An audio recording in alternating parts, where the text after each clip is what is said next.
بسم اللہ الرحمن الرحیم۔ اذان کی ابتدا کہاں سے ہوئی؟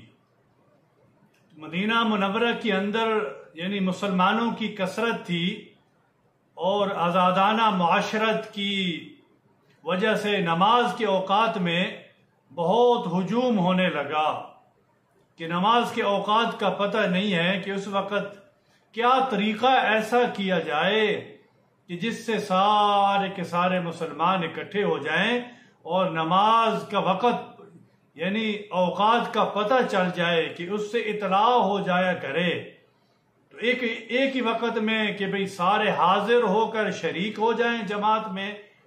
اسی طرح مسلمانوں کو بہت دقت پیش آتی تھی۔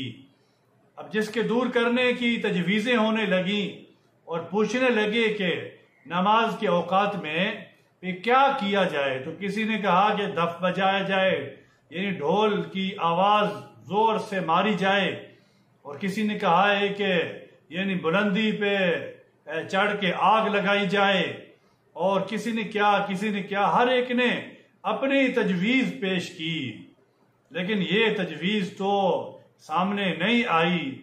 یہ کیسے ہو سکتا ہے؟ یہ یعنی ناپسند فرمائی آپ علیہ السلام نے۔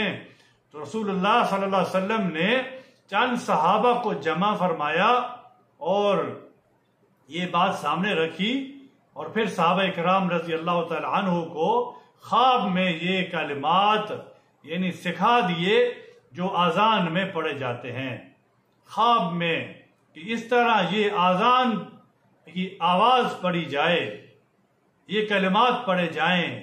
تو رسول اللہ صلی اللہ علیہ وسلم نے حضرت بلال رضی اللہ تعالی عنہ کو یہ کلمات سکھائے، اور مسجد نبوی میں حضرت بلال رضی اللہ تعالی عنہ یعنی مؤذن مقرر ہوئے۔ تو اس طرح یعنی بلانا یہ ناپسند سمجھا گیا۔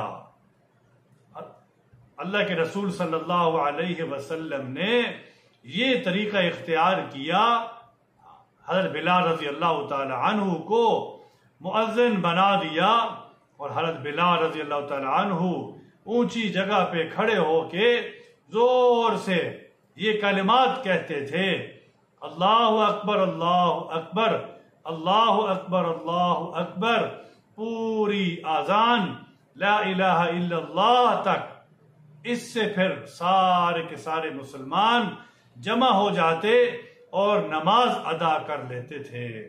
اب تو اللہ کا شکر ہے کہ ہر مسجد میں مؤذن مقرر ہے اور اسپیکر لگ گئے ہیں اور بلند آواز سے اذان دی جاتی ہے، جس سے سارے مسلمانوں کو پتہ چل جاتا ہے کہ یہ ہماری مسجد کی جماعت ہے، اذان ہے، اور جماعت کے لیے سارے شریک ہو جاتے ہیں۔ پہلے تو ایسے نہیں تھا، لیکن اب دیکھیں کہ ہمارے دین میں اللہ تبارک و تعالی نے کتنی آسانیاں کی ہوئی ہیں کہ ایک مقررہ وقت پر جماعت ہو جاتی ہے، سارے جمع بھی ہو جاتے ہیں۔ تو رسول پاک علیہ السلام کے زمانے میں یہ صحابہ کو اللہ پاک نے خواب میں دکھایا تھا۔